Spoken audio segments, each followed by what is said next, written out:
Message to freshman students attending college. If you are a freshman and you're going to be attending college this fall, I want to give you a couple of pieces of advice. Number one, focus on your books early. Do not get caught up in the social life of being in college. Smoking weed, chasing girls, chasing boys, hanging out, smoking, drinking, partying, worst thing you can do. Your freshman year is a year where you should set a strong foundation of focus and concentration on your academics. Classes are easiest in your freshman and sophomore year. Classes are easiest during your freshman and sophomore year. Why waste your time when the classes are easiest? You should finish both semesters of your freshman year and both semesters of your sophomore year with a 4.0, no less than a 3.5. Freshman and sophomore classes are like high school classes. No excuses for why you don't have A's and B's. And then if you have a strong, solid GPA in your first 2 years, when you become a junior or a senior, if you have a couple of difficult classes, your QPA will not shift much because you already have 60 credits from freshman and sophomore year where you averaged a 3.5 to a 4.0. Please don't do what so many of us do when we go to college. We play around the first 2 years, get serious the last 2 years. Don't play around the first 2 years and get serious the last 2 years. Get serious the first 2 years and get serious the last 2 years. Remember, most of you will have to go to graduate school. Most of you will have to go to graduate school. Don't get shut out of graduate school because you finished your undergrad with a QPA of less than a 3.0. A lot of graduate schools will not take you, not the high caliber graduate schools, if you graduated with less than a 3.0. Your undergraduate performance is going to dictate your graduate possibilities. Every class counts, every test counts, every quiz counts, every reading assignment counts. You're going to college to get an education. You're not going to college to fall in love, party, join a frat, smoke weed. You're going there to prepare for your future. Please stay focused. I hope you understand, overstand, and understand this message. This is your big brother, Dr. Umar Ifatunde.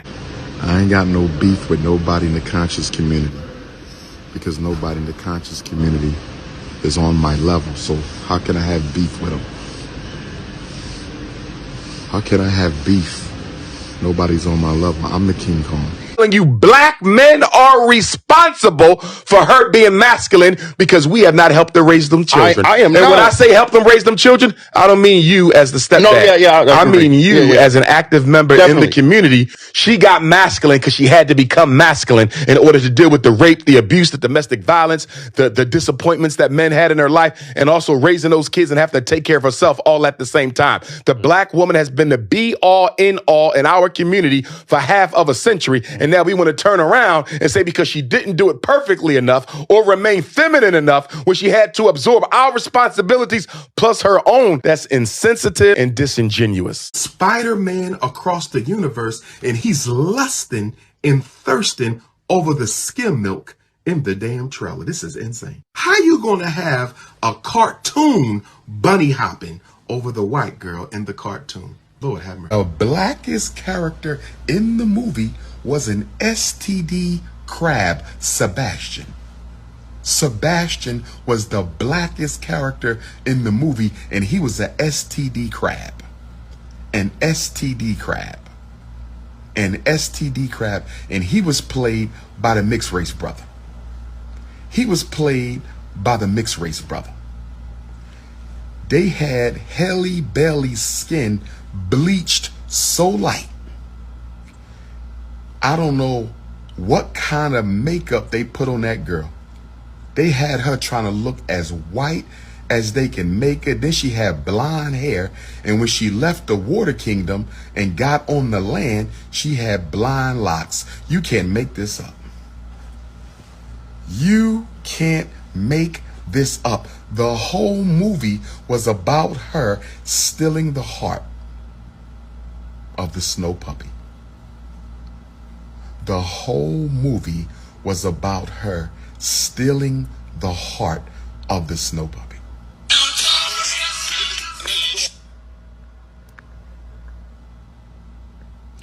and then they finally kissed at the end. I don't need my daughter watching that. I don't need my daughter watching that. This was a propaganda movie to tap into the imagination of young black girls. This was nothing but Meghan Markle and Prince Harry. See, coons like you give the African race a bad name. Coons like you give good African sisters a bad name. Coons like you is the reason so many black folks are walking away from the freedom. To succeed, some blacks must be successful. You need a LeBron. You need an Oprah. You need a Tyler Perry. You need a Sean Carter. You need a Beyonce Knowles. You need a Sean Puffy Combs. You need a Robert Johnson. Why do you need successful black people if you want to destroy our black people? Because in order to brainwash the other ones into believing that your failure is not due to systemic discrimination, it's due to the fact that you're not intelligent enough or you're not working hard enough. The black millionaire and billionaire class is one of white supremacy's greatest arguments to defend itself against accusations of racism. Because Oprah Winfrey is not going to indict the system. LeBron James is not going to indict the system. Tyler Perry is not going to indict the system because they made their money through the system. And because they're at the top of black society, they know how powerful white folks really are. They know how unfair the game really is. They know me being here is a privilege that white people gave me. At the end of the day, all of our black millionaires and billionaires are owned by the white power structure. The Negro tell me how much Indian they got in their blood. Because we love to find out that we got something else in us besides African energy. And why? Because we hate the African part. A Negro could find out that he had one great